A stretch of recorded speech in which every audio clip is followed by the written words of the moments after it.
का कहलू ए बाबू नहीं पावर बकमनो जाती में के हाथे लगा देवे थाती में औरी बोलो जवानी के कोहर से पूरा ई तोहर डगमगाए लागी।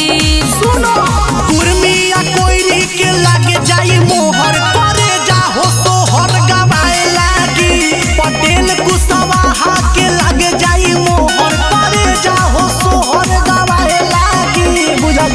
अरे हटा हो कुर्मिया कोयली के लागे जाई मोहर लागे जाई मोहर मिक्स बाय रजनीश जेके।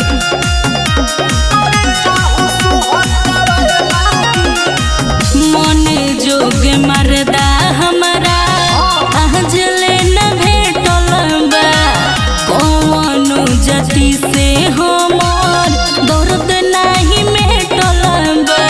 अरे टेंशन मत ला आज दर्द मिटा दिया जब धरी तहिक भर कोड़ी हो जान के तनो चिलाइबू ना छोड़ी हो। अच्छा बढ़ी चढ़ी बोलो तारो चढ़ो बोझे ऊपर तो बुझाए लागी। टेंशन मत ला कुर्मिया कोयरी के लागे जाई मोहर करे जाहो सोहर गवाए लागी पटेल कुशवाहा के लागे जाई मोहर करे जाहो सोहर गवाए लागी। अरे पावर हो पावर पावर गवाए लागी गवाए लागी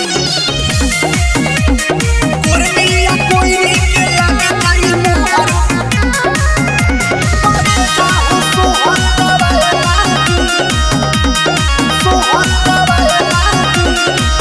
पवन पटेल नइखे तहरा बह सके सूरज बिसु तू रह जइब तो रह सके।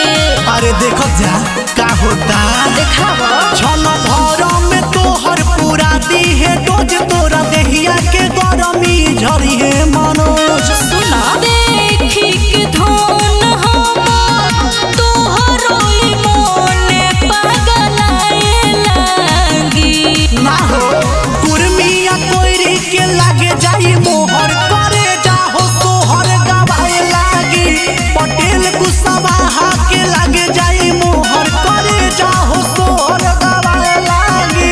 आय हाय सचो का हो अरे तो तहरा मजाक लागता है।